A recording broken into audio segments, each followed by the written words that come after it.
It's Friday and we are back again on Breakfast Central, here on News Central to bring to you the latest stories and make sure that your journey for the entire day is indeed inundated and updated with what's happening in Nigeria. I'm Joe Hansen. Good morning.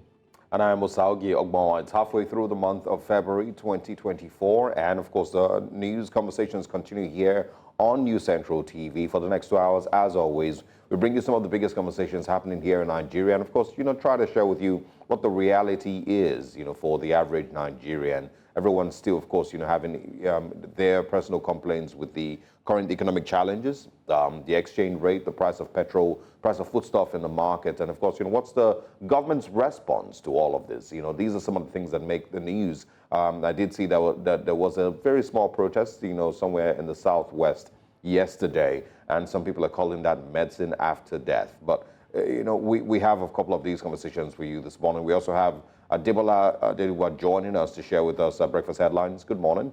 Good morning, Osarogie and Joe. Happy Friday to you both. Thank you. Thank you. How has it been like from your end, looking at the pocket-sized protest that's taking place in different parts of the country? Well, it's not something to smile about. I saw in the news as well that the North is gearing to, go for another protest. Looking at how things have panned out so far in terms of the prices of goods and services, labor, is threatening to go on strike. What impact that would make? Well, we'll wait to see what that would, result into. But yes, prices of goods and services have skyrocketed. The average Nigerian is complaining, groaning, under this leadership in terms of, inflation, cost of goods and services. There's even heat wave. There's insecurity. The naira, falling freely. The average Nigerian has a lot, to contend with. As regards the strike or the protest, rather, well, I don't know if that will result in any solution in terms of the economic challenges, but we'll wait and see, how that pans out, and if those in authority, would have a listening ears to the yearnings of the people. Yeah, well, we'll see, and like I said, I did see some people call it medicine after death yesterday, and I'm also wondering, because we keep talking about, how he moved from 700 to 1,500. We're talking about the exchange rate now, and I'm saying 700 should not even be the standard with which we're, rating, how much, it is different. Remember that at some point it was 214 naira. There's a time that it was 150 naira to the dollar. That for me, should still be the standard. I understand that the world's economy has, been battered, from COVID-19 and many other reasons. The UK is in recession, Japan is in recession. Of course, that was announced yesterday. But the Nigerian situation itself should not be compared to these other places. And that should not be the excuse that is being used. And if there wasn't any protest when it was 700 naira to the dollar, why, are we suddenly getting uncomfortable? It wasn't comfortable enough back then. Now, in Nigerian terms, it choke. But still, these complaints should have started, long ago, not just now. But we'll see. We keep talking about the elastic limit, and I've said it before that, there's always a little bit more elasticity, of the average Nigerian. We'll see, if it eventually would break, and if the Nigerian government understands that it must, wake up, because at this point it seems like they're all sleeping. Hello and welcome to Breakfast Headlines here on News Central TV. I am Adebola Adeduba. Let's begin in Nigeria. Worried by the security challenges in Nigeria, the federal government and state governors are considering the creation of state police. This was part of deliberations between President Bola Tinubu and state governors at a presidential villa in Abuja on Thursday. While briefing journalists after the meeting, the Minister of Information and National Orientation, Mohammed Idris, explained that the process is still in its infancy and would only take shapes after more deliberations between stakeholders. The convener of the Revolution Now movement, Omoyele Sowore, has confirmed that the federal government of Nigeria has decided to withdraw the case of treason allegations against him.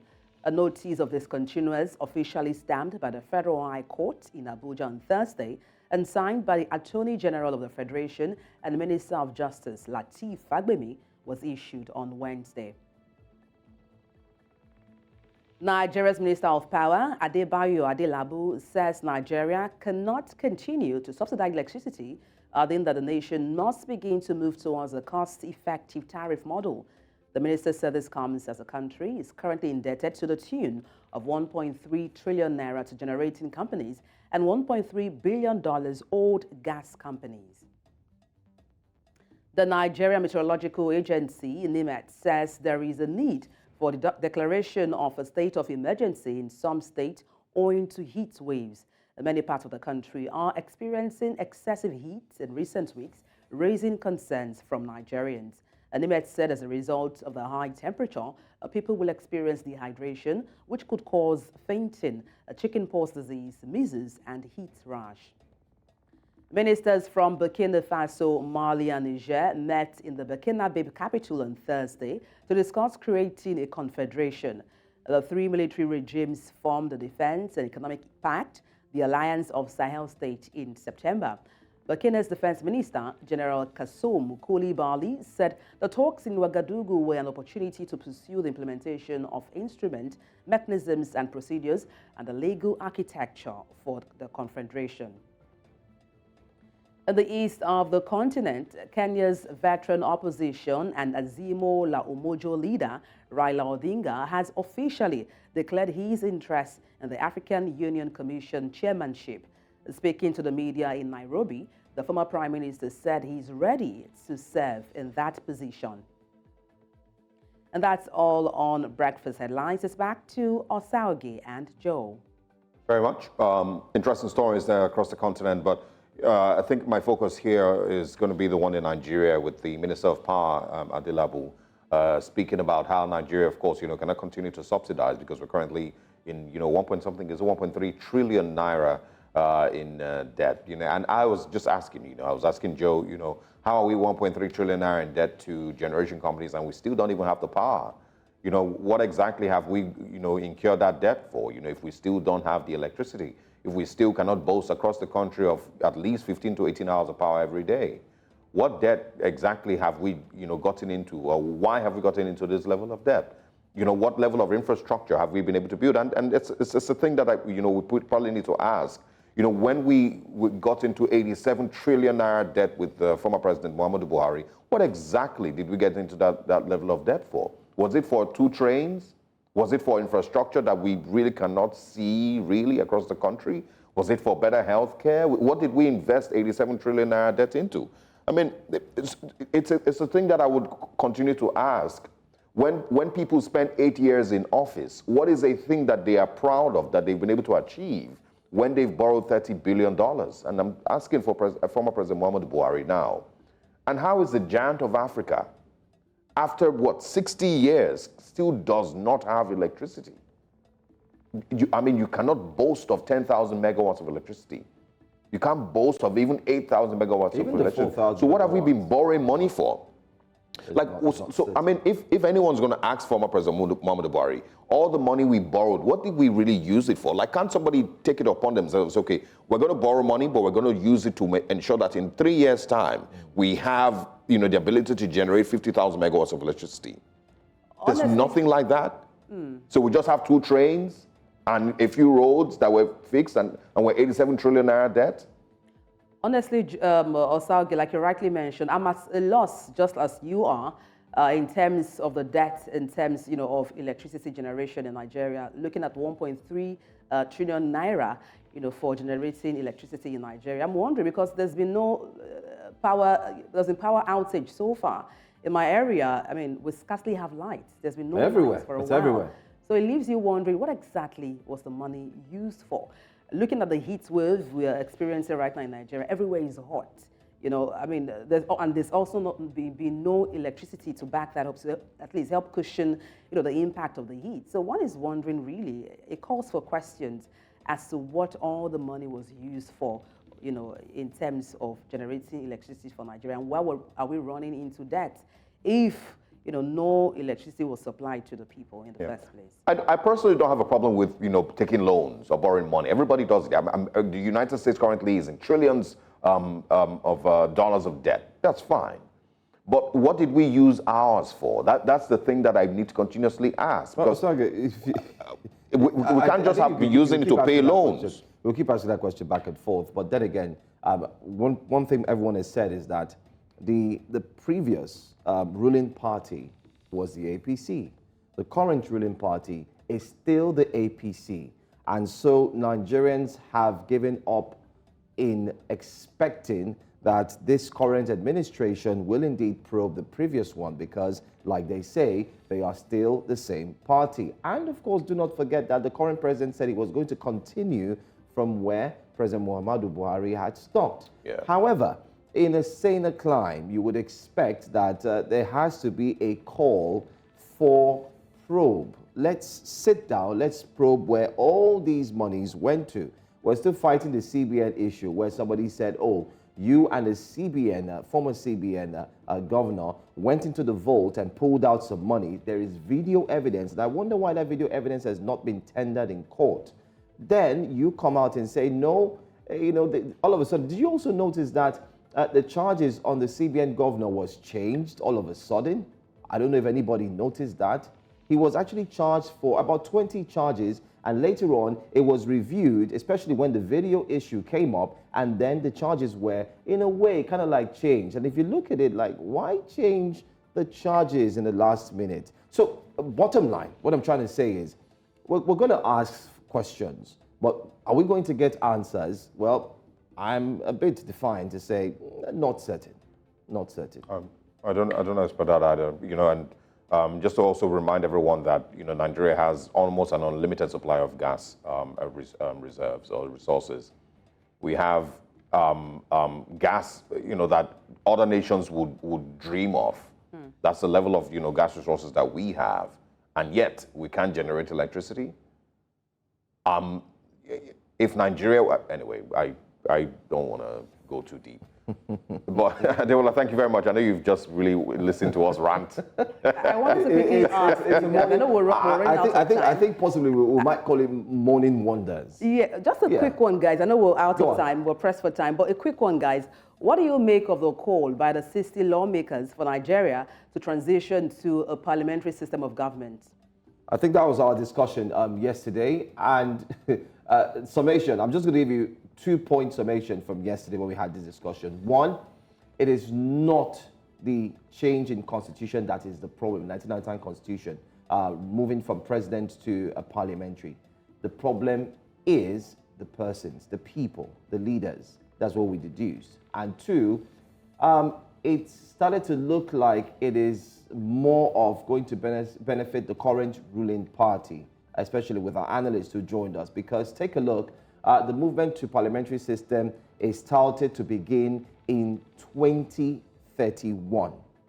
Of course, that's when, the tenure of President Bola Ahmed Tinubu ends. So what it means is, don't forget the parliamentary gets to choose who the prime minister would be, who the head of state would be, and so on. So, and who do you have as the highest number of parliamentarians? You definitely can put one or two together, right? I agree. My view is a waste of time, and I honestly wish Nigerians would, in unison ask these persons, is that what we sent you there to do? Is that the business that you got elected for, to go and, deliberate on things that are currently not even important to the average Nigerian? Is that now what's in then send you in Nigeria? Who asked you for that? Who is asking for parliamentary system of government among their constituents that they're representing? Who mentioned to them that they want parliamentary system of government? Who asked any of those people for parliamentary system of government? That's not Nigeria's business currently. It's not the system, it's the people. It is accountability. It is the fact that if you're talking about a constitutional review, there are many other things that you should be thinking about that would improve on the lives of the Nigerians. So who asked them for parliamentary system of government? Who sent you?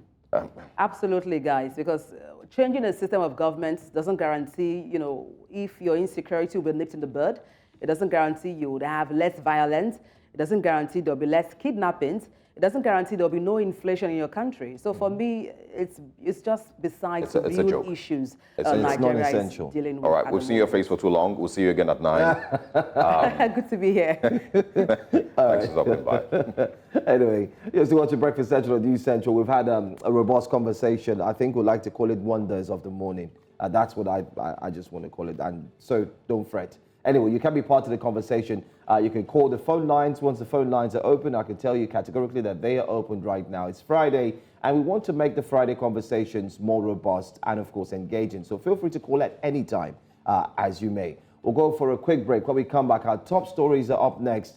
And we hear that the president is about to borrow another money.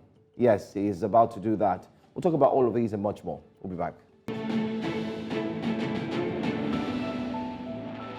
The chairman of the Master Bakers and Caterers of Nigeria, Ishaq Abdul Rahim, has decided and also decried, the astronomical increase in the prices of baking ingredients.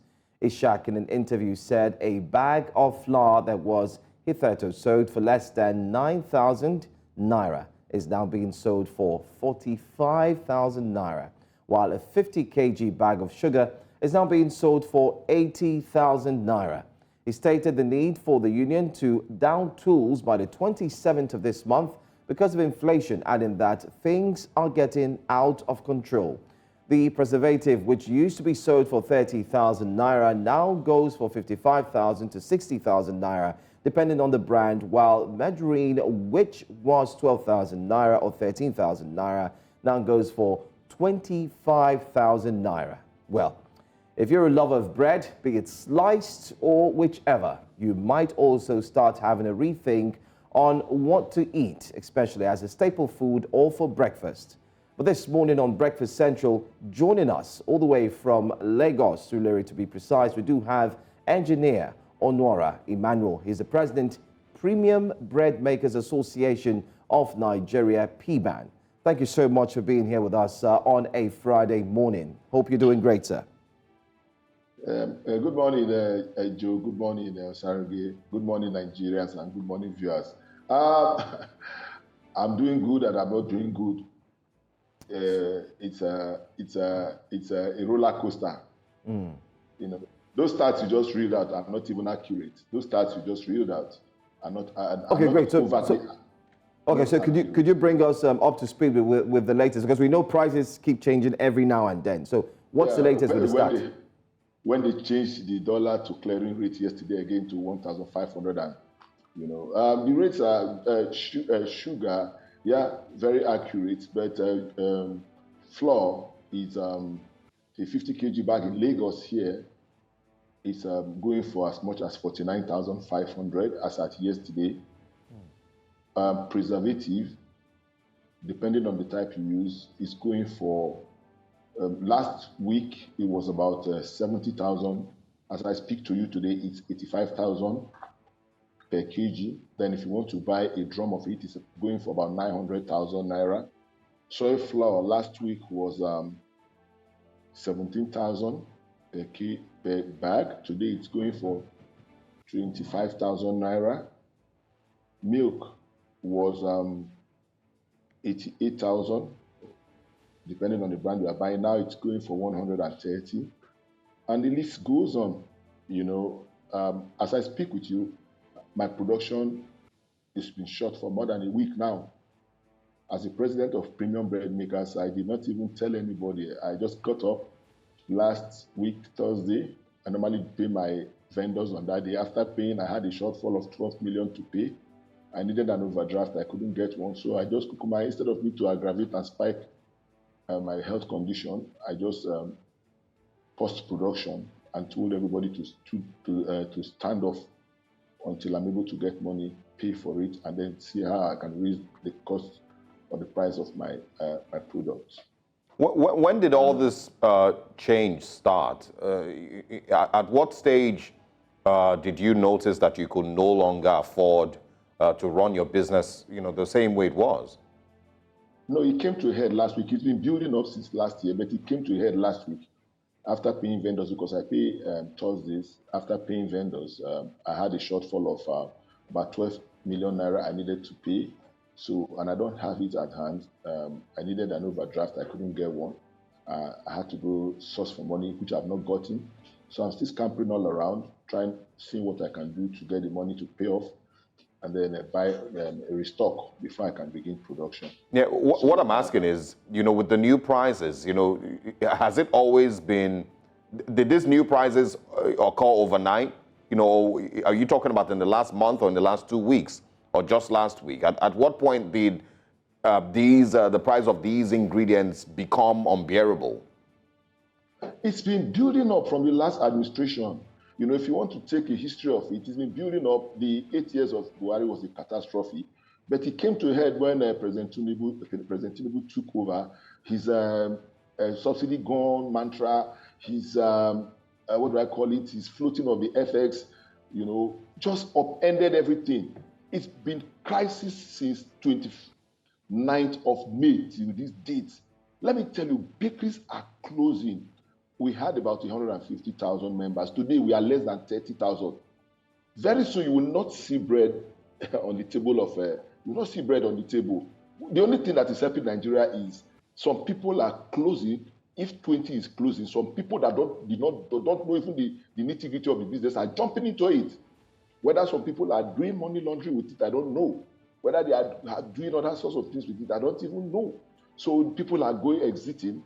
People are entering into the fray without doing their due diligence. And when they get into it, they are stopped and they begin to cry.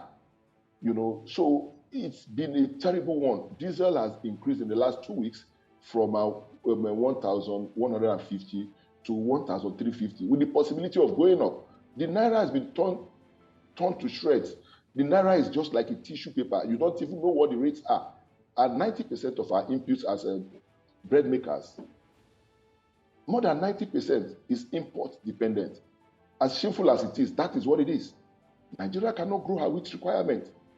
In Nigeria, our wheat requirements, the needs are about maybe 5.7 million metric tons. Actual for the millers is 5.1. Of this, Nigeria cannot produce up to 300,000 metric tons. So you see the huge stock gap. Nigeria is the second consumer of wheat in Africa after Ethiopia.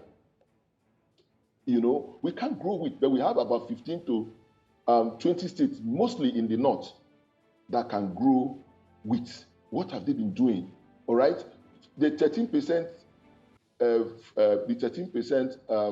wheat development levy was initiated by former President Jonathan as a stopgap to help ameliorate the suffering for bakers, and then for wheat growing majorly. That money is now being bastardized by presidents and all of it. You are hearing rumor here and there. The other time it was from there they pulled to go to the hunger. Now we are even hearing again there's a leak. I don't know how factual it is, allegedly, that they are funding the Hajj and maybe pilgrimage from the money. And no money is coming to bakers. Bakers are crying across Nigeria. In Kano, we are crying. In Sokoto, we are crying. In Karaman Namode, we are crying. Abuja, we are crying. In Oka, we are crying. In Warri, we are crying. In Yenegua, we are crying. In Agana Ebode, we are crying. In the remotest part of Nigeria, in Ajoki, we are crying. And yet, the money that is meant to help the industry is being free-tooled. They go to that head and pick it, and you see leaks here and there, and nobody is coming to talk to us. As bakers, we can no longer take it. This country belongs to every one of us. Nobody owns Nigeria more than the other. Everybody has one head in Nigeria, and all of us are supposed to build this country together. Most of my members, out of frustration, sold us some. The ones that have jackpot. But people like us have said we are not jackpotting, we are staying here. Nobody can chase me out of my country. Bad policies of government is killing the country. And you woke up again yesterday, they've increased CBN again, automatic trigger, 1,515, is it not, to clear goods from the ports. The ports of Nigeria are drying. The port is now an income stream for the federal government, which is not supposed to be. It's supposed to be a trade facilitation domain. But for us, everything is cash flow. Go to the states. We can't rest in the states. Take, for instance, in Lagos, all the corridors, all the 3 or 4 corridors in Lagos, urchins are everywhere, beating up our members, breaking our glasses on the road. We've written to the state government. We even picketed Lagos State House of Assembly at the time in 2021. Then we are still where we are. The local governments everywhere, rate and rate and rate and rate. Then you are not getting commensurate services from them.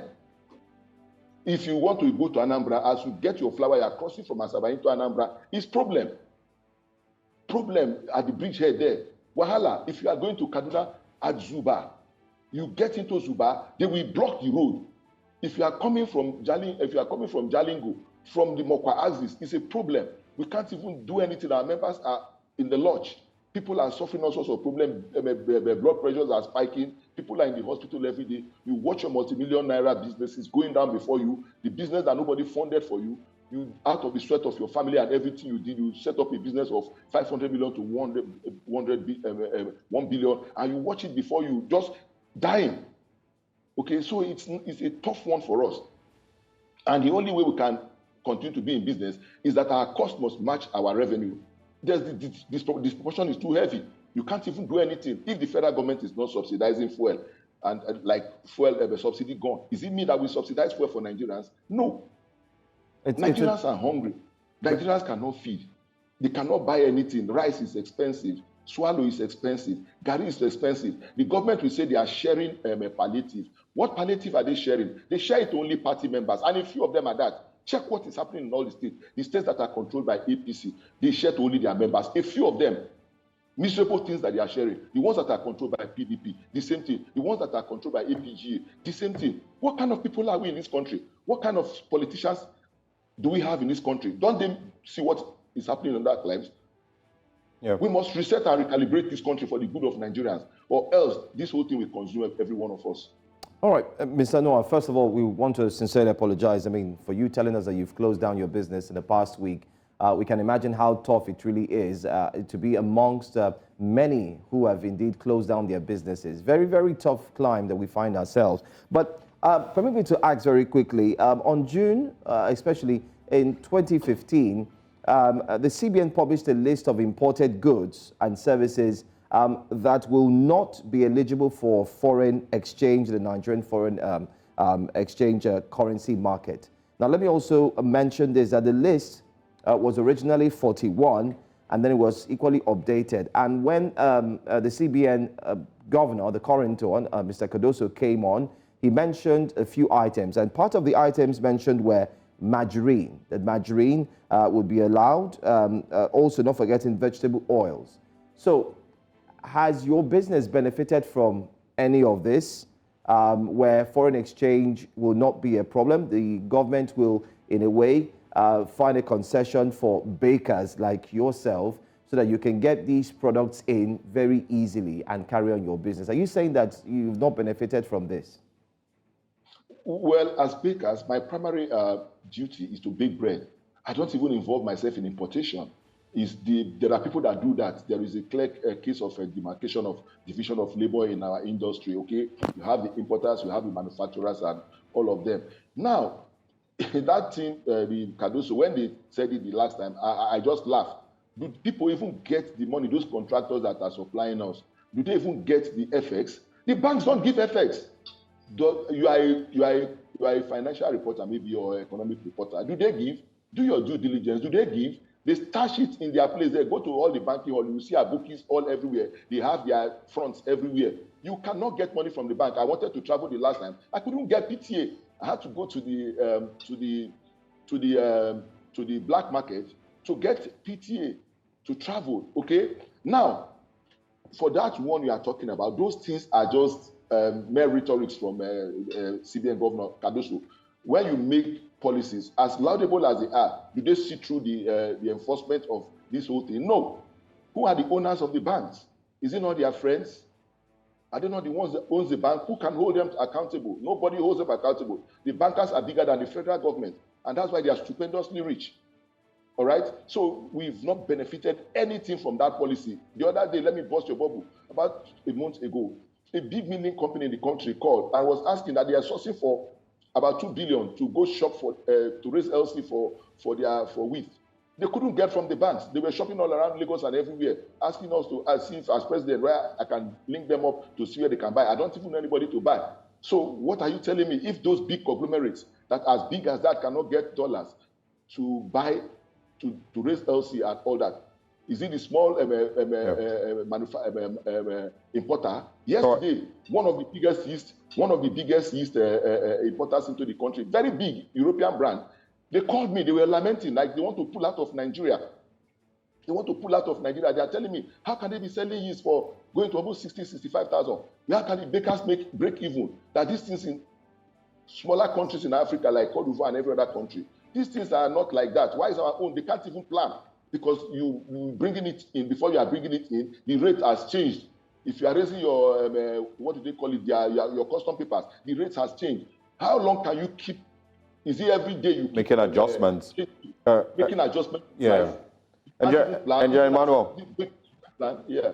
Yeah. I mean, I want, if you can paint a picture of, for us, what the pricing scale would be like if you have to make all these adjustments. If you have to afford flour, afford, all the ingredients, that have now, of course, almost tripled in their pricing. What would the average price of a loaf of bread be in the Nigerian market? Figuratively speaking, if you want to be factual to yourself, do your costing very well, okay? And not try to be, okay, let me remain in business anyhow it is, just like we are doing it and all that. If you want to do best global practice, standard 900 grams of bread, which is the norm globally, it's supposed to be going for 1,500. That means that the big pack sizes, we call them the jumbo size, that weighs about after bake about 1.35 kg. That one should be going for close to 3,000.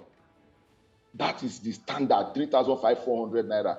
Okay, but because of the poverty in the land that is prevalent, because we are part of the society, we have siblings, we have relations, we have friends. What do you need to do? You have to make different kind of pan sizes to be able to accommodate all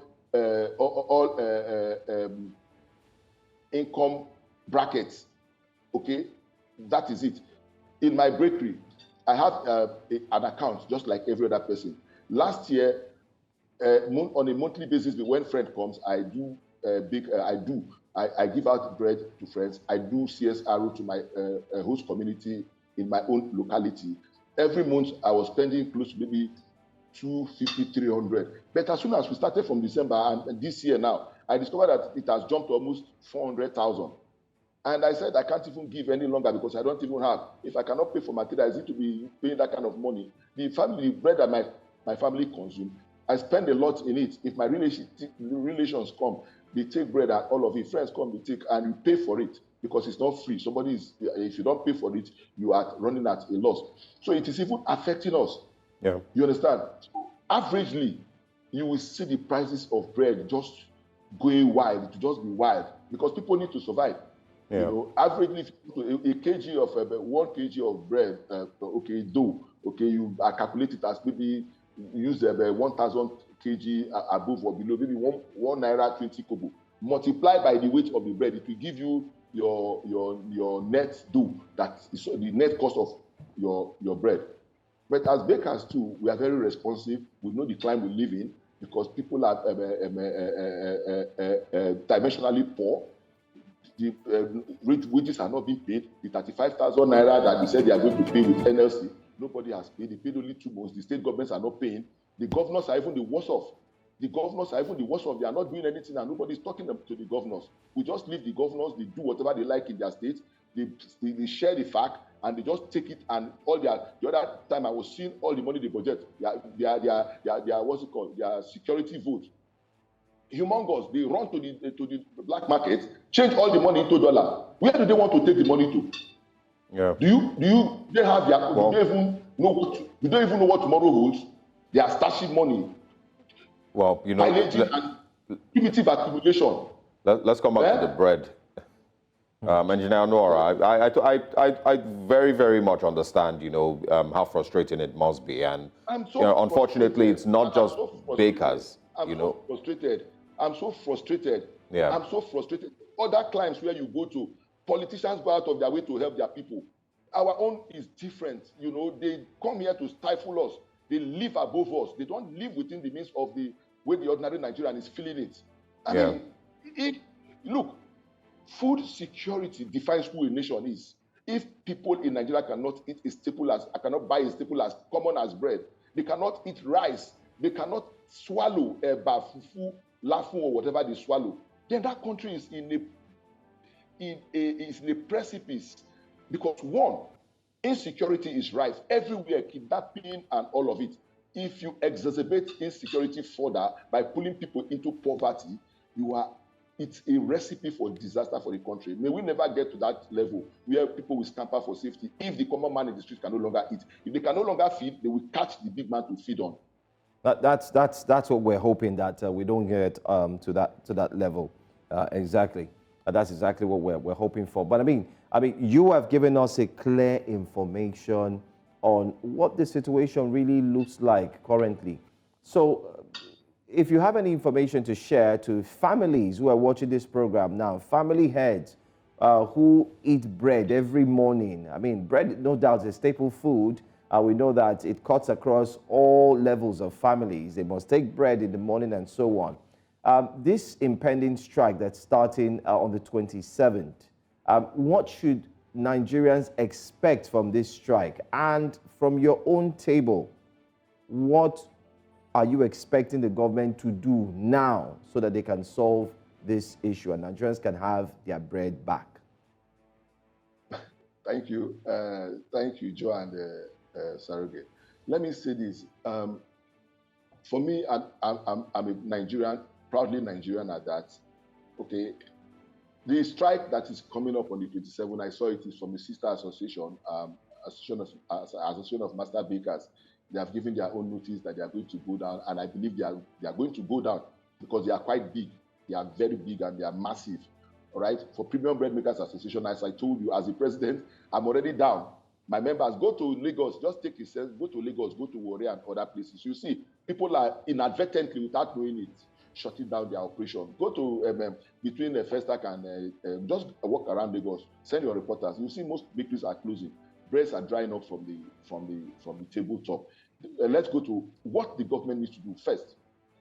We have encouraged, we have made proposals, we have met with them, but the government does not seem to do anything. They seem very stiff-necked and don't take you for anything.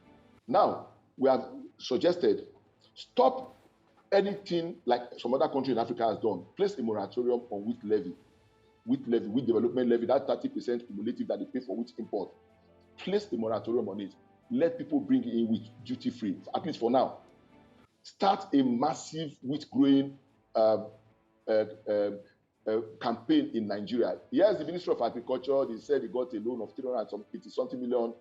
That they were in Jigawa. They launched something with the governors, and the governors were sounding very high fountain, maybe for the optics, I don't know, until we begin to see the wheat from there getting to the millers in Nigeria. Cascading, starting something, build a short-term, a medium-term, and a long-term framework to get this done. How do you do it? We are now doing maybe 30. You give yourself in the next one planting season, we can scale it up to 500 metric ton, 1,000 metric tons to 1 million. Give yourself a target of maybe the next 5 years. Let us see where we can be. Yes, we may not be self-sufficient, but the backward integration will help when we grow it here. Place the same on sugar. People don't know in Nigeria when they say they have refining sugar here. We still bring in sugar majorly about 90 to 95% of it from Brazil. What they just do in the refining here is just to vitamize, repackage it, and put vitamins in it to just make it, to fortify it more. That is what they do, nothing more. Okay, the backward integration of the sugar, is it working? Okay, they have supported them and all that. They are growing in Nasarawa and Kwara State and sugarcane this thing for the big millers. Yes, government must be aggressive. It's not a question of initiating an idea, coming to launch it. Do you monitor this whole thing? You must monitor it and see it through. Then for the bakers, that 15% development levy that's been the money that they'll be putting hands to deep from, give some of it as form of grants, pass it through maybe the Bank of Industry. The other time, President Buhari wanted to do something with NASA. It was riddled with NASA. It was riddled with corruption.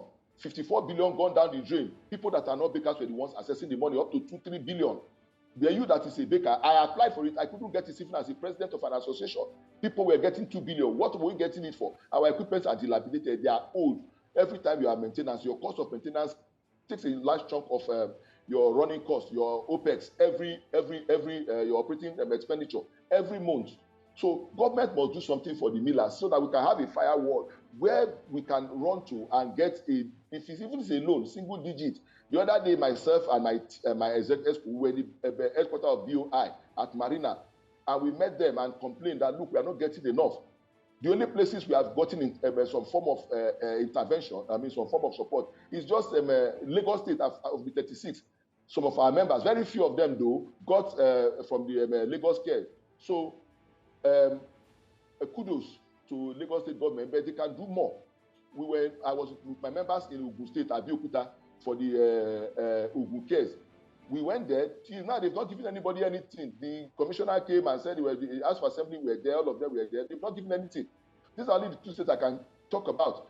In Anambra, in Rivers, in Sokoto, and everywhere, nothing is happening. People, all right, members are not getting anybody. Yeah, it's just very sad. It's a very, very sad, very, very sad and heartbreaking situation, and the picture that you've painted. Also very shocking, some of the things that you've mentioned, with, for example, the sugar importation, and many other things that you've mentioned. A lot of people, I'm sure, don't know this. I'm hoping that in the next, few weeks, maybe, there is some level of support that you get from the federal government so that you can once again reopen your bakeries. I don't know how much adjustments Nigerians will have to make to afford bread. A lot of people cannot afford bread at 1,500 naira or 3,000 naira, so it doesn't look good at all. But we would have to continue this conversation some other time. Hopefully, maybe before the 27th, if the strike still goes on or not. We'd like to have you back to join us and share with us, if anything is different. Thank you very much for what you do, for heading the association, and of course for speaking with us this morning. And we, of course, will continue to work towards a better Nigeria as time passes. Thanks for your time. Thank you. Thank you very much, Joe. And thank you, Joe and Osarogie. I want to tell Nigerians, please, Nigerians, let's keep hope alive. People should not slide into depression. Okay? Who that they pursue, that they run past itself. Please, let's keep hope alive. Let's be alive for ourselves and for our family. May God bless Nigeria. Thank you for having me. All right. Thank you. Thank you so much. Anyway, let's move on now. Nigeria's federal government says it has approved the release of about 42,000 metric tons of grains to curb the rising prices of foodstuff in the market. The Minister of Agriculture and Food Security, during a joint press briefing with the Minister of Information and National Orientation in the nation's capital, Abuja, says the government has also approved subsidizing farming inputs and fertilizers at a fraction of the prices to help farmers in the country. News Central's Amadin Uyi tells us more. It was a joint press briefing on the state of the nation and efforts being made to tackle challenges related to food security and address the rising cost of food prices in the country. Nigeria's Minister of Information and National Orientation says that the ministry is working to restore trust and confidence to current efforts by governments aimed at tackling the nation's myriad of challenges. We are determined to restore trust, confidence, and credibility to public information and communication system by engaging in a timely, proactive, and consistent fashion with all our stakeholders. The Minister of Agriculture and Food Security highlighted current challenges affecting the nation's agricultural sector, giving reasons why government declared a state of emergency on food security. Land mass is shrinking, and at the same time, access to capital was also becoming unavailable for our farmers. The action of supply and demand really impacted on the supply of food, and that is hence the reason why the state of emergency was declared on food. He says that with about 70 million hectares of arable land, only about 50% of the land is being cultivated.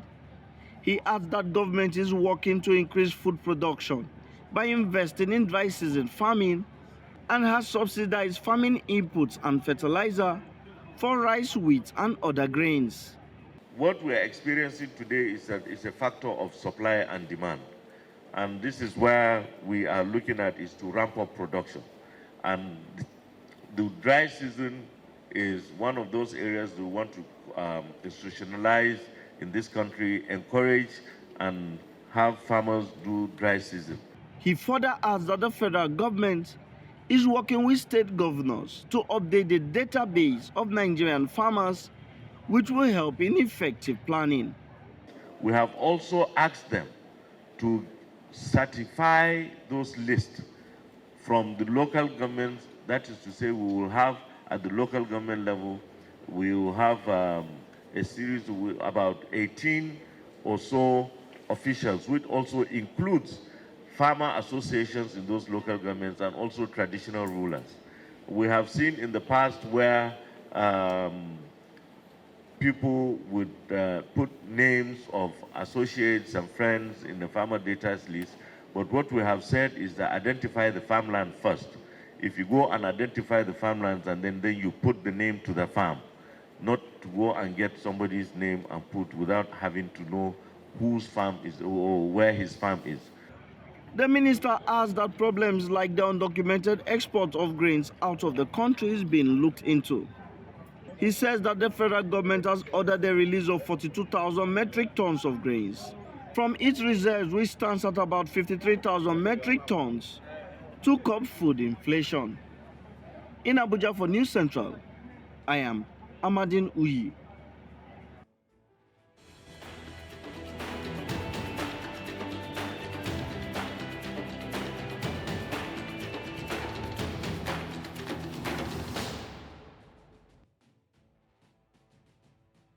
Every Sunday across Nigeria, Catholic faithful say the prayer for Nigeria in distress.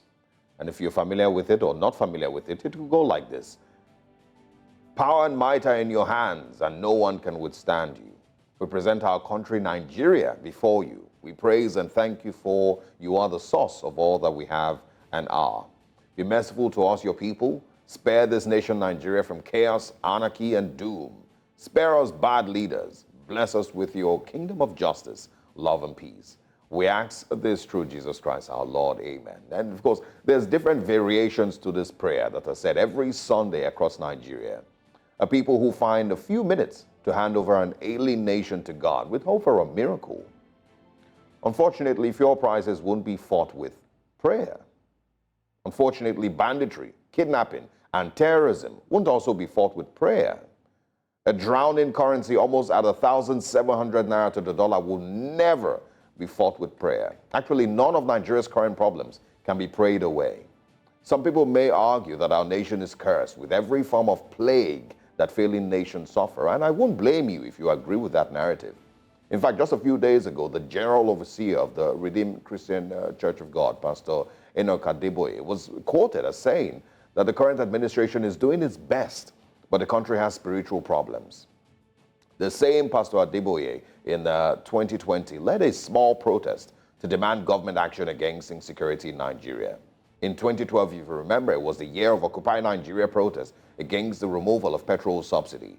And another church leader, Pastor Tunde Bakare, was one of those that led the protest. Petrol, of course, after subsidy removal back then in 2012 was going to be about 145 naira, but they protested against it.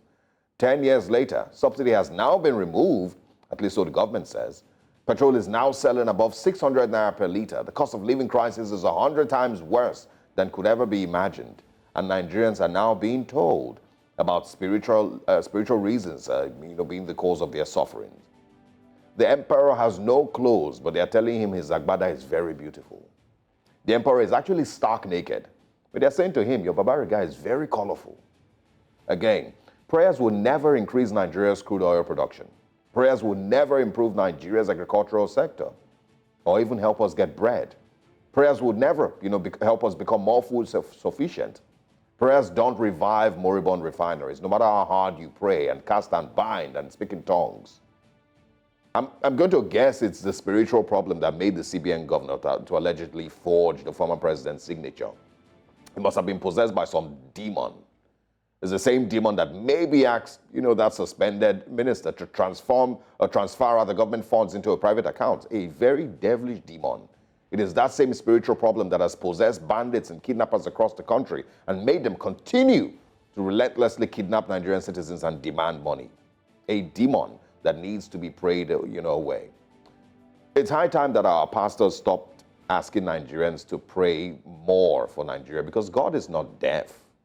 Societies that invest in education, in good governance, in agriculture and infrastructure, and the rule of law will prosper, and they will enjoy a good life. While those, of course, that shirk their responsibilities and promote mediocrity, corruption, tribalism, horrible elections, even if they do the most prayer and they are the most religious, they would never prosper. There's no demon that cannot be killed with better leadership. There's no demon that will survive better investment of national resources into development. No demon will survive a free and fair election. There's no demon from any parts of hell that will survive a nation that has 100,000 megawatts of electricity. That demon will die. Now let's stop pretending that the emperor is not only, rather let's tell the emperor the truth. Not only is he stark naked, he has defecated on himself. Good morning, Nigerians. Thanks for staying with us here on Breakfast Central. Second hour is here on a Friday, and you can be part of the show by calling the number on the screen to react to the stories. We must sincerely apologize. Yesterday, we do know that many of our callers tried reaching in, but unfortunately, our phone lines were a bit busy here and there. But then again, we can tell you categorically that you can call, because we'd like to hear your voice and hear from you as you react to the stories. This Nigeria is where we're starting from, because we are in Nigeria. That's our very first paper this morning. And on the front page of this Nigeria, it has a very, very big and interesting header there. Insecurity. Federal government, governor seal deal to establish state police. Well, it's a bit neither here nor there with the headlines. And I'm going to say why we're making that statement, because the Minister for Information did come out to say that it is not conclusive. So they're still working around it. So to go ahead and say maybe it's been established or it's fine, well, let's still wait until we get that fully. Anyway, insecurity, federal government governor seal deal to establish state police, fine-tune strategies for implementation, kick against food importation. Now that one is a big one, because I do recall that last week here on Breakfast Central, we had said that the president had approved for importation of food to quell the current food scarcity in Nigeria. But now there's a U-turn that says no more importation of food, which is very, very good. To encourage local producers, they say that's why no more importation. Tinubu orders NSA, DSS, IGP to crack down on borders of food items. Anyway, let's look at another story there. $9.6 billion PNID scam. Interpol arrests fleeing Britain and Italy. That story is inside of this Nigeria, page 5 to be precise.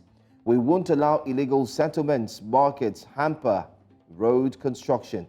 FCTA says. Page 7 has that story as well. I'm going to read through some of the other stories that you find inside of this Nigeria before we go ahead and focus on possibly one of them. SANU, that's SANU, NASU, kick as federal government plans to pay ASU withheld 4 months salary. ASU has been pushing very strongly on this salary thing, but then again, there's a lot of kickbacks, especially a lot of fight, let me put it that way, concerning the withheld 4 months salary. Jakpa, Lagos, LCD approves 100% pay increment for medical doctors in PHCs. So this is a good news for doctors. Finally, we have a good news on the front page. All right. Nupe leader seeks role for Nda, Isaiah's brother in Tinubu government. And that's all that we have on the front page of this Nigeria. Particularly one that's caught my attention is the meeting with the governors and the president yesterday, which has indeed brought out a lot of information, and one that the government would like to focus on, and that's got to do with insecurity. And state police is one thing that they want to look at. I don't know your thoughts, Osarogie, but we did have a guest who joined us, is it this week or last week? And he had said it's been long overdue, it's been overflogged, that state policing should have been something that should have been implemented rather than wait for this long. However, would it quell or stop the security issues? Well, it may or it may not. It depends on how it's implemented. But then again, he had said even the police and the army also need to secure themselves because they too are not secured. And talked about the salaries as well. So we want to assume that when these considerations are being made, also look at the salaries as well for the security personnel. Look at their welfare as well. The police barracks is nothing to write home about as we speak. The army barracks as well. Well, fair enough, far better than the police, like I always say. But in terms of remunerations, in terms of ensuring that families who have their sons or their father in the police force are well taken care of, should in case anything happens to their breadwinner, these are the conversations that could equally be had alongside putting up a state police force. Yeah, I think we've spoken extensively about the need for police reforms and the need for a redirection of the funding of the police, into certain details here and there that would help them function better. We've spoken about that, 1,001 times. The police barracks that you've mentioned, improvement on their salaries, improvement on their, operating procedures. There's many things that need to be worked on, if they want to have a much better police force. Removing those who are attached to VIPs and redirecting them to actually work for Nigeria and Nigerians, yes. Improving on the number of policemen that are recruited into the force, and of course make it a much more welcoming place, make it a more fruitful job than what it currently looks like. Because if you look at policemen across the country, it's not a place that you would advise even your worst enemy to be in. There's only a handful of policemen that look like they have a job. The rest of them look wretched. So there's those parts, but when they talk about state police, I think for me, it always sounds like a mirage, mostly because you cannot achieve state police without a constitutional amendment. So they can fine-tune these details as much as they want, but if we are not expecting that there will be an adjustment to the Nigerian constitution, then it's all a waste of time. If we're not expecting that there will be, and it's not just the police, that or the police aspect that is the reason for a constitutional amendment. And so, if we don't expect that there will be a proper constitutional amendment anytime soon, then they might as well just stop wasting time.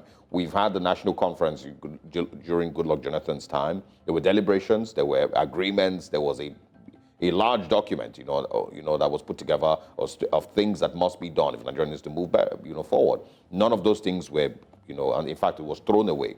Was thrown in the dustbin.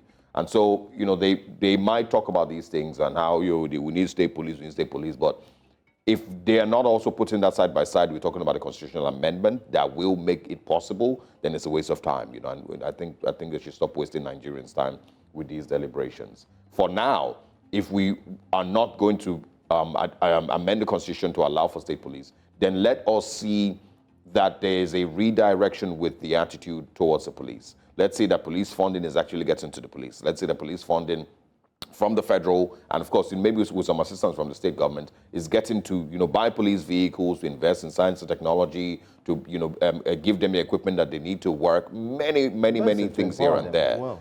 Yeah, just make the job, seemingly easier for them, and they would work well. So until then, this is really just a complete waste of time. And nobody should expect anything different from the police because they've had these discussions with the presidency. I think Nigerians are smart enough to know when a government is serious about change.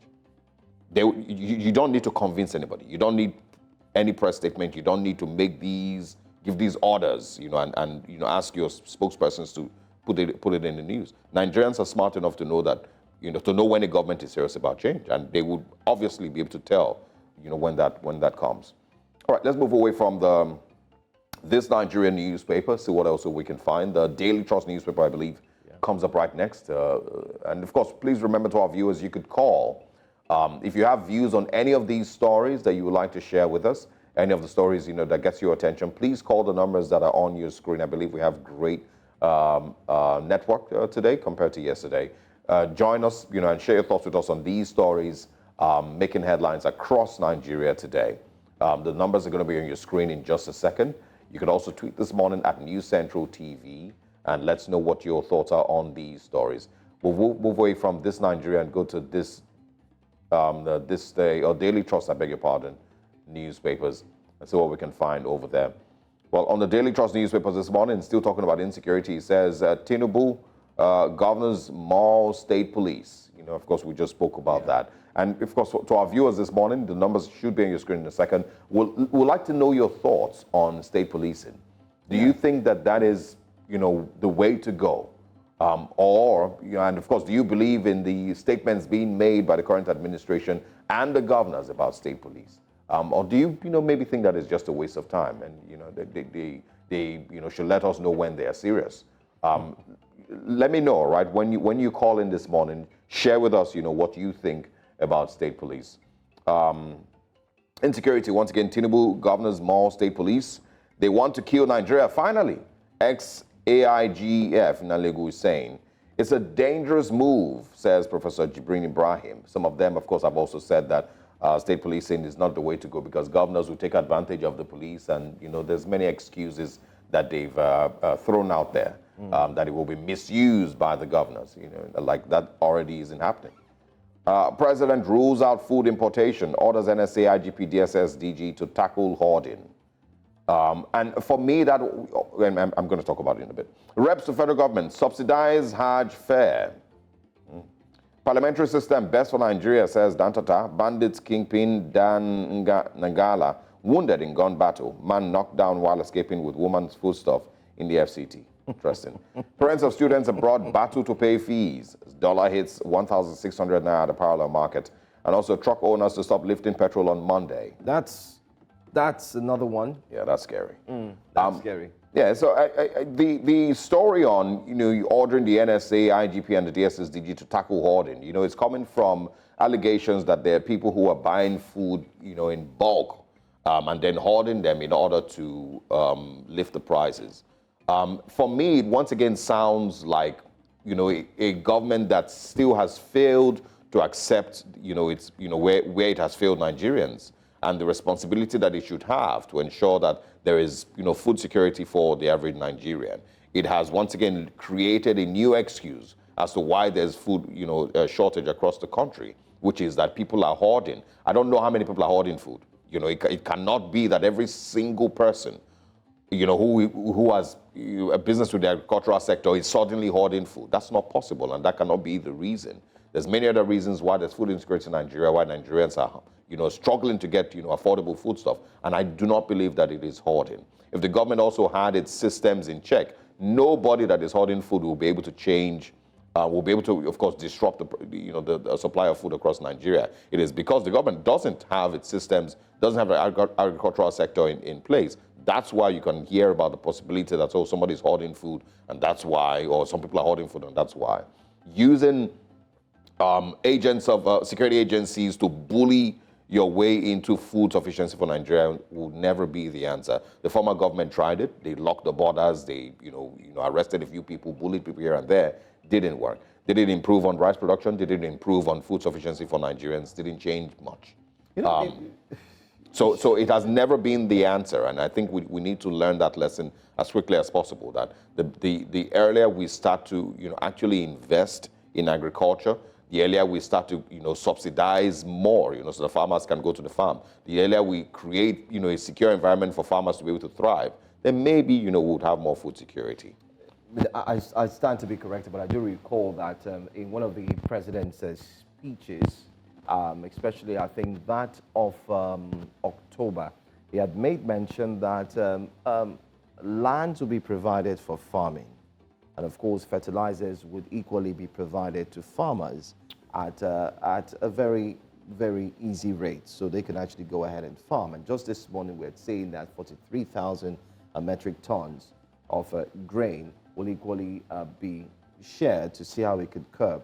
Well, one way or the other, you can't throw away the baby with the bathwater, like they say. So we must as well, in between, give kudos to the presidency for at least trying to flex its muscle in wanting to do something. It's one thing to say, let us do something, and one thing to say, let us not do something. So what do I mean by this? Well, we're starting to see a little bit of interventions in mention of wanting to be put in place, such as what we said earlier on and so on. However, I think the challenge here, and Nigerians can also bear witness, simply why we're having a lot of food insecurity is simply because of what the farmers are facing.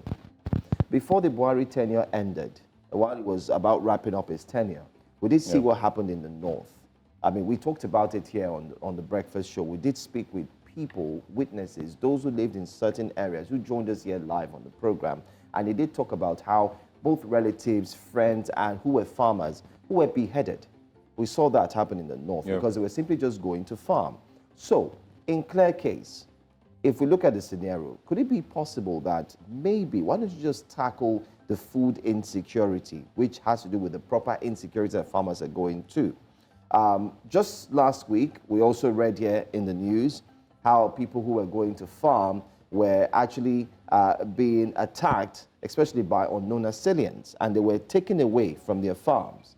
So this is the case. However, I feel if the security architecture is being put around the farmers, it could be that they are the critical point that should be focused on for now, amidst other ones. We're not saying you should leave out kidnappings, insecurity that we're seeing around different states, different areas. Even here in Lagos, coincidentally, we did see videos and information of such insecurity coming down to play very close to home. But then again, if food is going to cause the average man to go out there and fight, like we saw the video of people fighting for bread yesterday, and the major concern is that the farmers can no longer farm freely, why isn't a plan put in place so that the farmers could be secured from wherever they are, in the parameters or wherever they are? I think it's a general insecurity challenge, you know. It wouldn't just be farmers' focus, you know, but it's a general insecurity challenge. It is, no doubt. But of course, I mean, that's why I said it is general, but of course we could start tackling them one by one. If the farmers, because, Osarogie, we're talking here now, if there's no food in the house, no food on the plate of certain Nigerians for the next 2 weeks, I don't think even the man who powers this light will be able to power the light. There's no food in my house, by the way. All right, let's take a short break. When we come back, remember that the phone lines are, available. You could join the conversation this morning on Breakfast Central.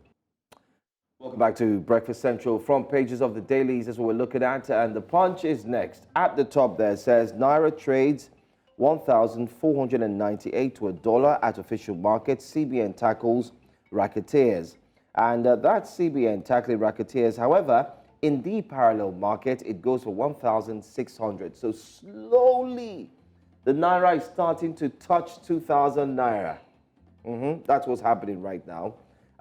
It started off with 800. Nigerians said it's going to get to 1,000. It's at 1,000 now, and Nigerians are saying it's going to get to 2,000. And now we're 1,600 in the parallel market.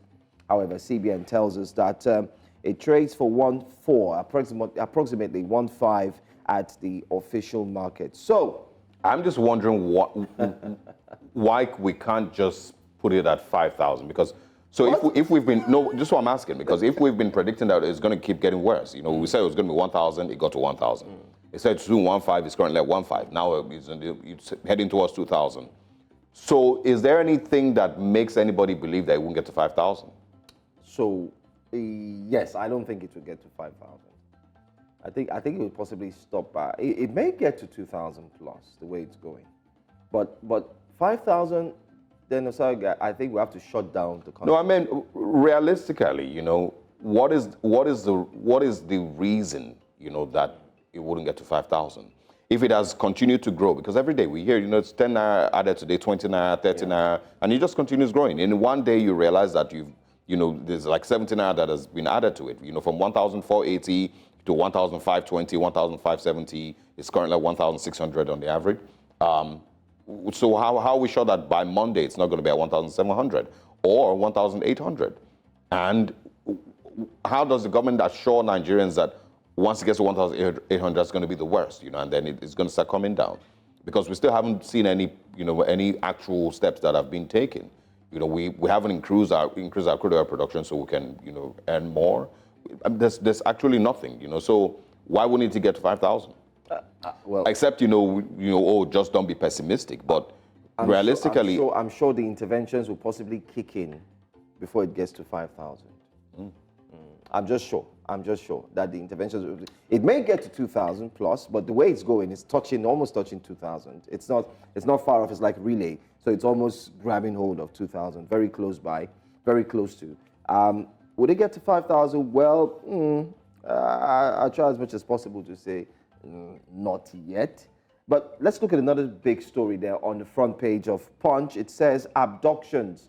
We've talked about this many times today, but federal government governors brainstorm on state police and, of course, forest guards. It's the forest guards that's very key also to prevent a lot of abductions that's been taking place in different parts of the country. U.S. deepens probe as Senator Kolade visits family. Yeah, we did have other persons visit the family, not just Senator Kolade. There are many other persons who visited the family. I seem to have a little challenge with when I see headlines like this, personally. When one person is singled out of the lot, especially when there were also more persons who took time out of their own schedule to ensure that they grieved the dead and paid condolence visits to the family. So it's not just about Senator Kolade. I mean, yeah, but the point here is that the U.S. has deepened its probe, and hopefully, we should get a report pretty soon. OPS rejects food imports, backs clamp down on hoarders. Food imports will kill local production, says private sector. Tinubu governors rule out importation. Federal government irrigates 22,308 hectares. Customs vow to stop food smuggling.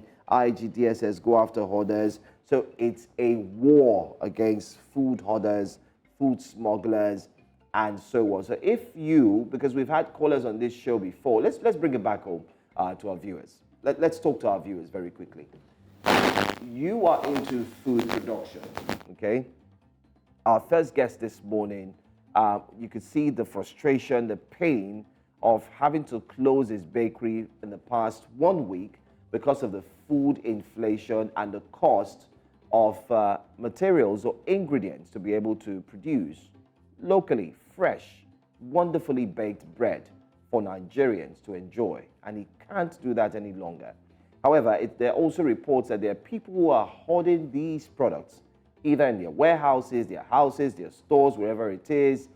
And the aim is, as soon as the dollar, it goes up and the naira suffers, then they go to their products and then change the price tag and quickly put a brand new one. Trust me, it is happening. We've seen it everywhere. I've personally seen it going around stores where you see prices of items that you saw. I bet you that if you go back to go check some items today, because now that we've seen that the dollar has increased in the parallel market, and of course it's gone to 1.6, some prices will change this very morning as we speak. So we're not saying that the economy should be perfect for you to do your business, but in order for you to do your business well, we don't see need for you to hoard these products and food. So the federal government says they're coming for you. So if you're doing that, you might want to have a rethink. Nevertheless, there's also the scare of using so much force to ensure that you guard and attack these ones who hoard food, and of course ensure the borders are well protected and guarded. How long are we going to see this go on? Is this going to stop the food inflation? Is this going to stop food from being in circulation? These are questions every single person is indeed asking. But then again, let's quickly wrap up some of the stories on the Punch. Man in custody for allegedly killing neighbor over goat. Over goat. It's goat. It's goat.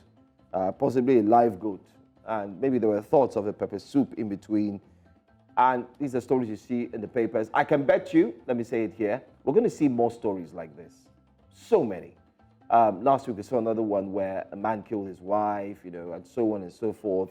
We're going to see more stories like this, especially when you have a situation at hand in a country that's faced with insecurity, inflation, and so on. Frustration is on the rise. So we would ask everyone to please take life easy, check your blood pressure as well, very key. Tanker operators threaten to stop petrol lifting on Monday.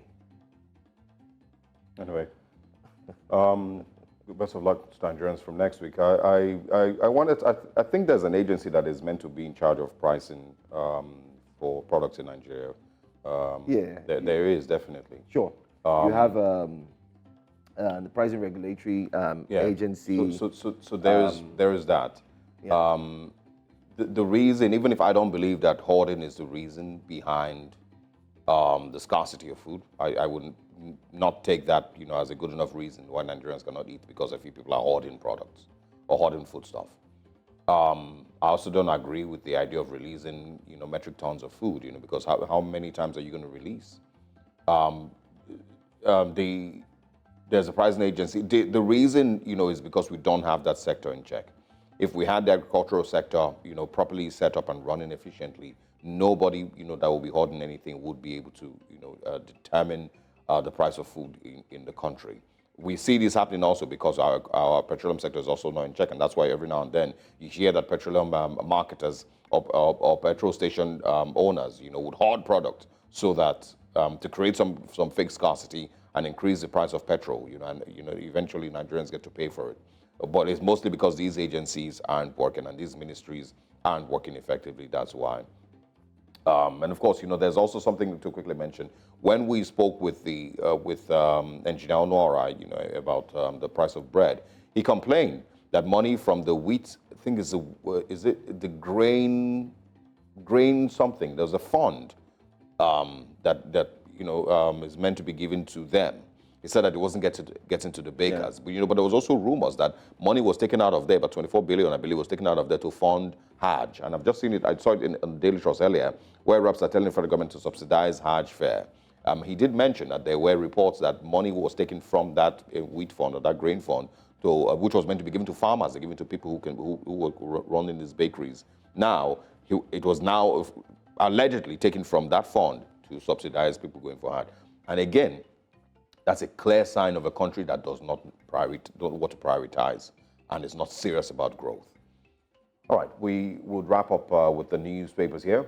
We have more conversations coming your way as we, of course, continue with Breakfast Central this morning.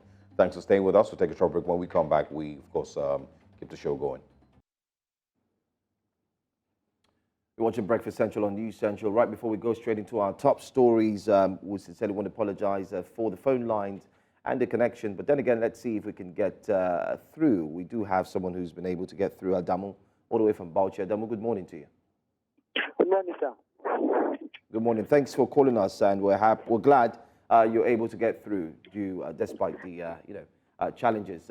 What's your thought on state police? Sincerely speaking, this government, I think, and the marketers are not ready to see that the masses are come out from the hunger that they are feeling for. The issue of this food, any state in this country, we have the stores for keeping the food.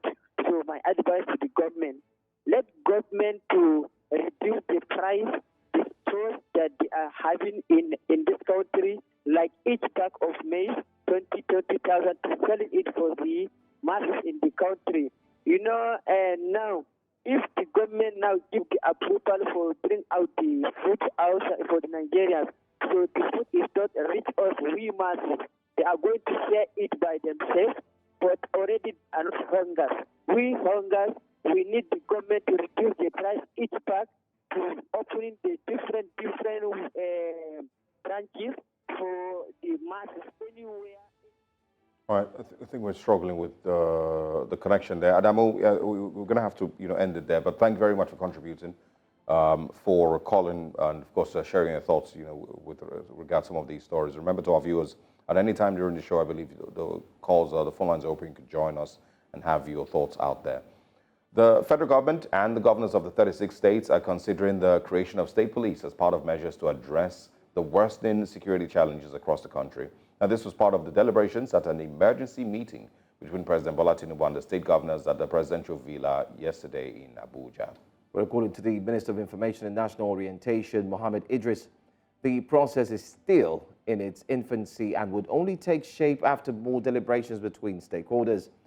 The Thursday meeting was convened as a fallout of a socio-economic crisis in the country, which includes the recent hike in food prices, economic hardship, as well as pockets of insecurity recorded nationwide.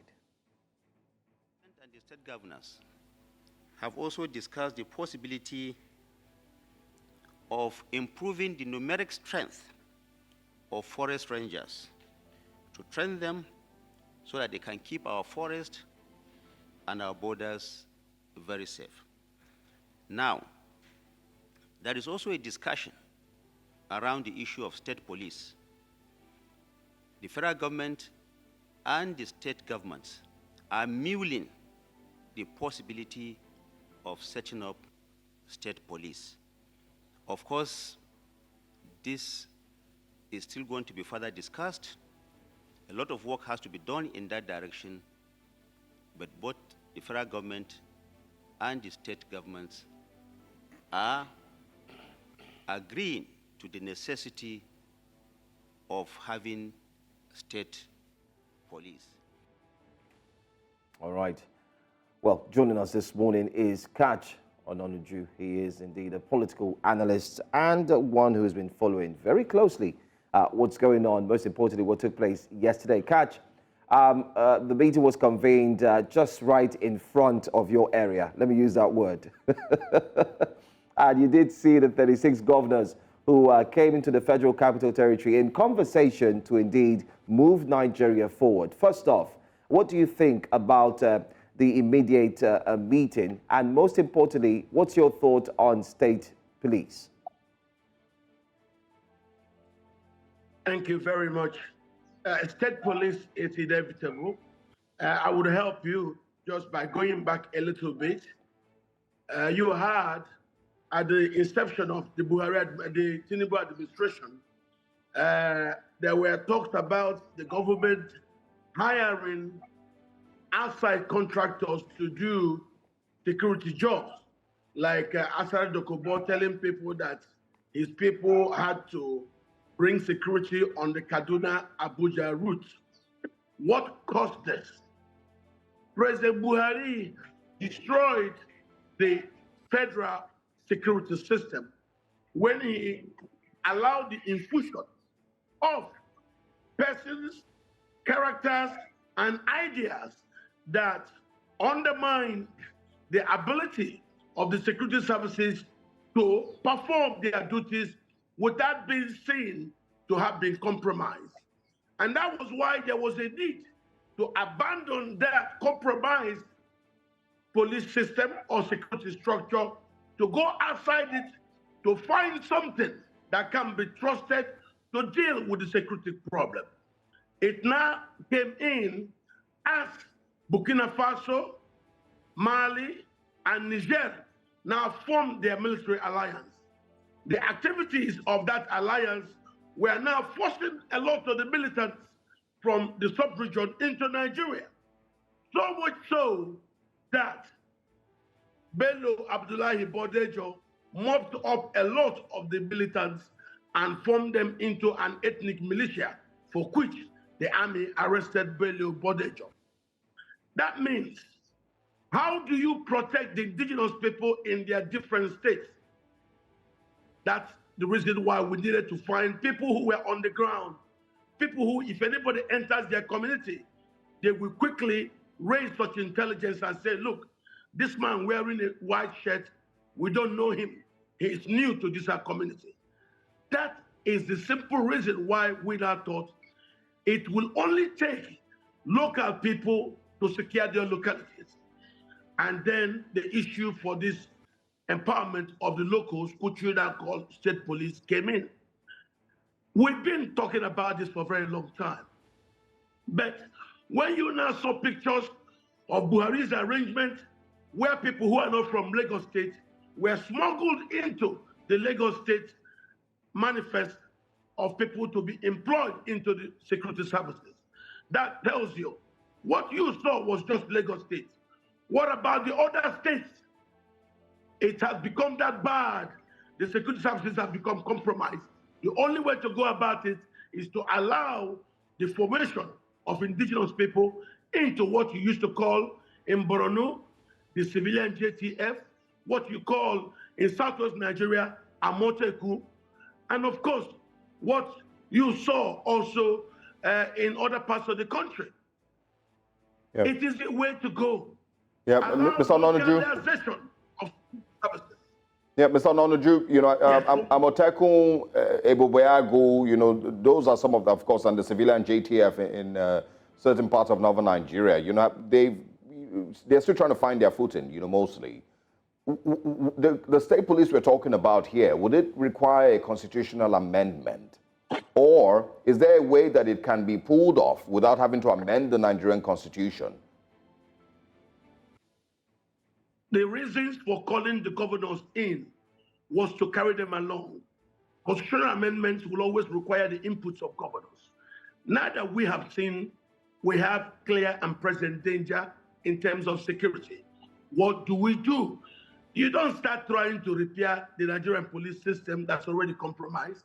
You don't try to repair the security aspect that's already compromised. No, you do what you can now to safeguard lives and properties. And the best way to do it, instead of allowing ethnicities to fall into falling their own militias, accept the fact Buhari destroyed our system, set up indigenous police system, which you also call state police. So if there are issues about constitutional amendments, the governors have to be carried along. The governors can call local meetings, speak to their members in the different legislatures, and they will go back and do this because everybody wants to secure our lives and property. Take Abuja, for instance. With the bringing back of Ben Igwe from his NIP study, because of Ben's experience at SARS, it was now thought that Ben understood it.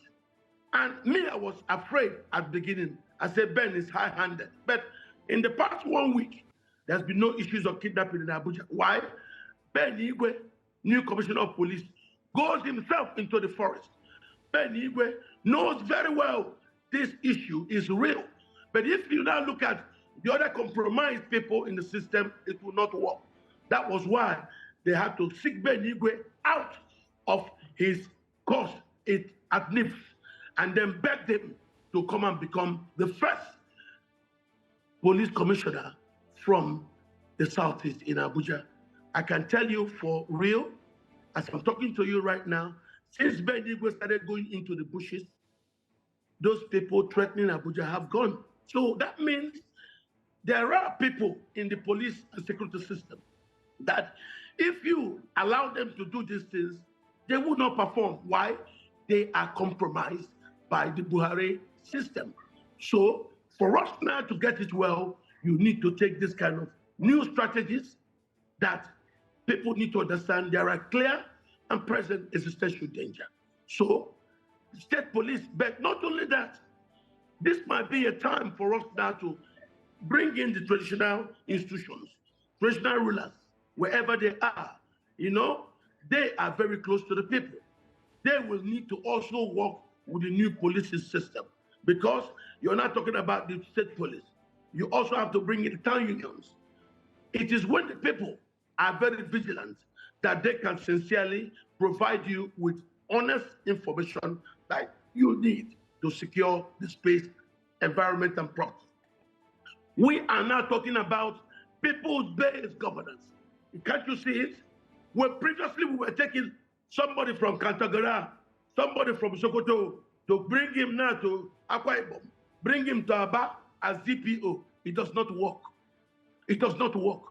They had to, just to show how bad Buhari was, they had to promote CP Mba about 2-3 stages up to be able to get somebody from the Southeast as DIG. Why?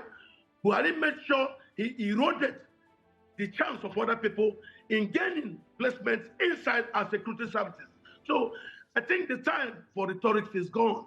It is now time for action. As I said last week on your program, the time for state police is now. So for Tinubu to show that he's not continuing from where Buhari stopped, Tinubu has to now embrace the people.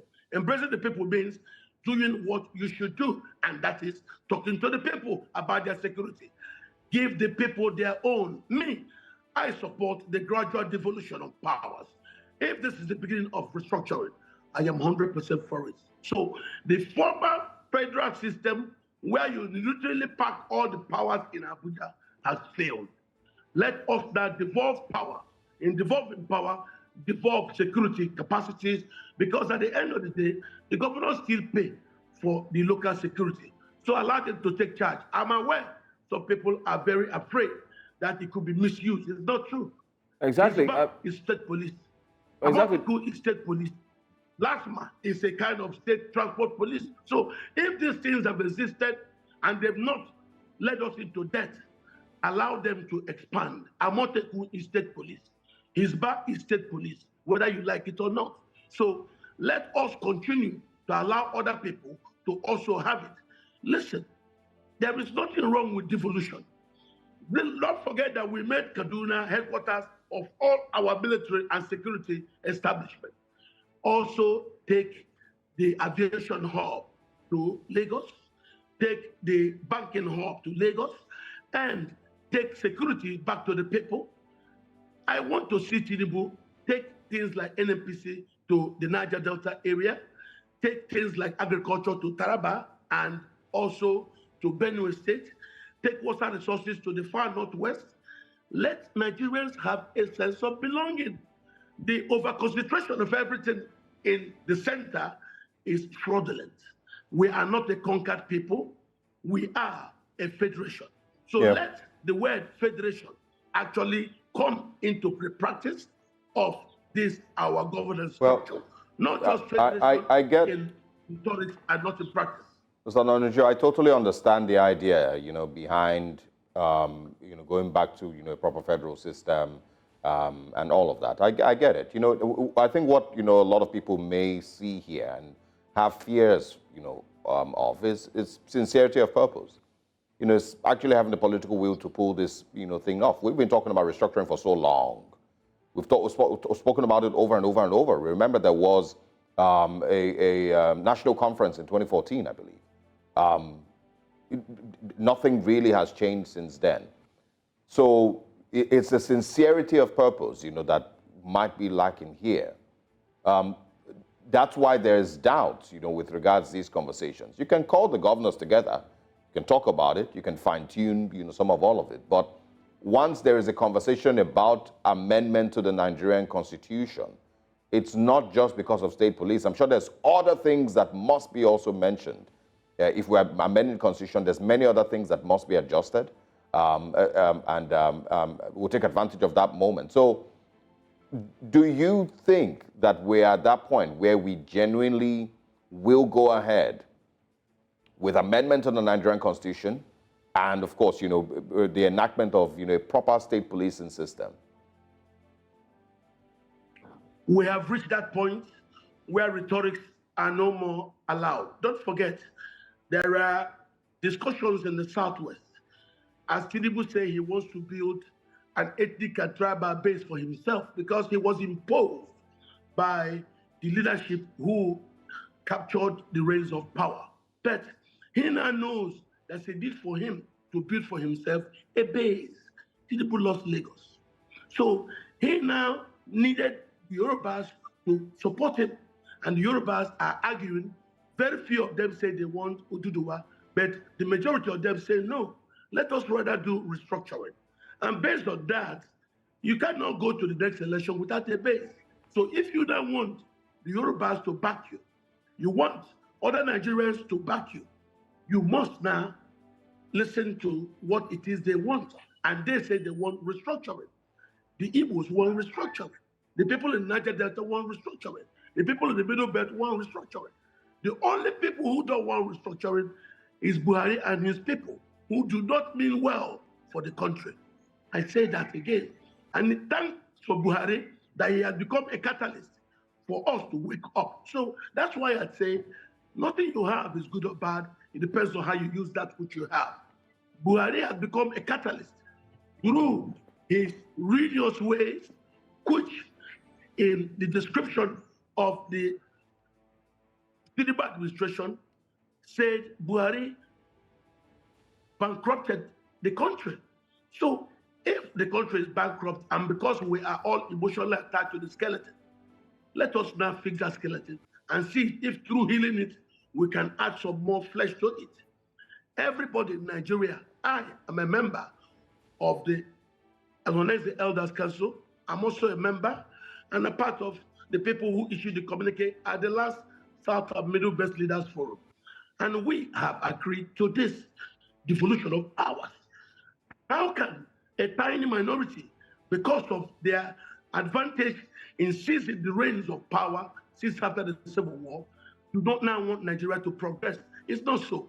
Since we've now come into democracy, I think if the Yorubas say they want devolution of power, which we call restructuring, the Igbo say the same thing, the Izo say the same thing, everybody in Niger Delta want the same thing, the Middle Belt want the same thing. Even in the North, East, a lot of people want it. The only section where you have people saying no are the places where you're now having their militias coming from the rest of the sub-region into Nigeria to cause this current security crisis.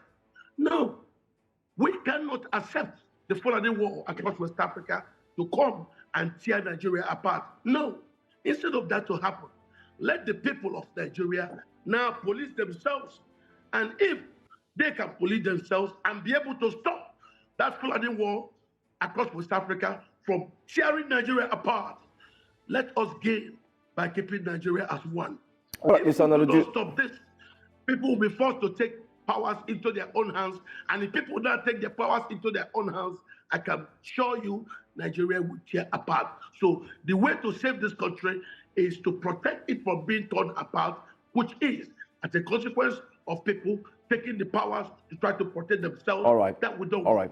Let All us right, do it in an Mr. orderly Osarogie, fashion. because of our time, you do realize that restructuring is not going to be an easy one. It's going to take a lot of time for restructuring process to indeed kick in, especially for Nigeria, a country that's a bit divided as it is currently.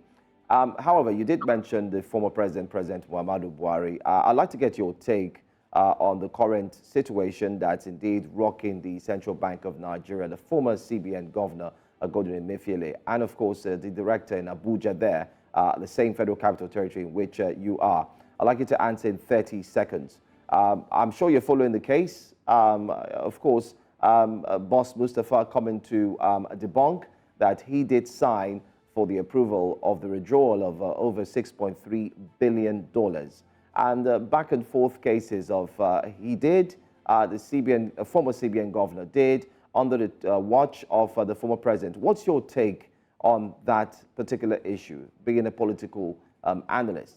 Do you think the former president should equally be invited to take the stand? Well, if you ask me, the truth I will tell you is that this game, the former president has already said that a lot of these things that happened, that he's not aware of them, that nobody should call him, and that if anybody ever calls his name, that he will never come to answer. So the right thing is, hold these people. I am Igbo. Emefiele is Igbo like me, but I support Emefiele being held, because if you want to find what Buhari did, you need to follow the money. So I think holding Emefiele, for Emefiele to confess about where the money went to, is the easiest way to unearth what Buhari did. I don't mind. Igbos are willing to sacrifice Emefiele, let him go and tell Nigerians what he did. And because of they've held Emefiele, that's why you're hearing all these confessions. I were 100% for Emefiele being used as a strategy to find out what Buhari did. Secondly, there were a lot of people who defrauded the system. You saw what Hadi Silika did. Buhari will tell you, I had to believe him. I believe what he told me. And what did Hadi Silika do? He now did us 419. He painted some planes and then showed it off for one day. Such corruption can only be discovered when you follow the money. So I support that Emefiele should be held. Please, people should not start talking about this. Emefiele is somebody I know one-on-one. I have been to his place in Eka before. So let them use him. We are willing to donate him to the government. Let them use him to interrogate how the money worked in Buhari's period. I don't see anything big in it.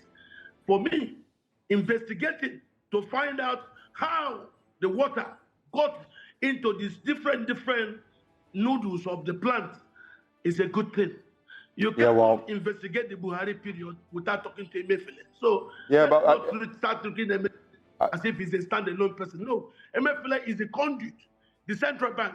And if the money passed through that conduit, let us go and interrogate that conduit. Yeah, unfortunately. Stop calling Emefiele as if Emefiele is something special. I beg you, don't mention him in that reign. Yeah. I support 100%. And I can tell you one thing.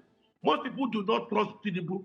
We think that Tinubu has not yet found the political will to do the necessary interrogations, because if Buhari has done that, Tinubu will be able, if he has gotten the political will, to start interrogating corruption in such a way that those who were housed the 29 trillion Emefiele and Buhari printed are now using those 29 trillion to mop up any dollar that they can see.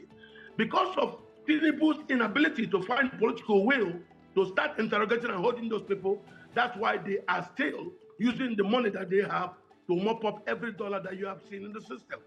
All right, Mr. Ononju, we have to wrap up, the conversation here in the interest of time. It's a good thing you've mentioned, of course, the lack of political will by the current administration. I know that that's one thing that a lot of people have also pointed out. And of course, you started by saying that Buhari, former President Muhammadu Buhari, has said that he would not show up, which is, a slap, on the face of the average Nigerian and, of course, Nigerian judiciary. It's not up to him to decide whether he will show up or not for investigations. The claim that not his account was hacked now, that his signature was forged is not the first time. In 2017, they said the same thing. So it's nothing new, and it's at this point, it's getting boring. Catherine Ononju, always interesting speaking with you.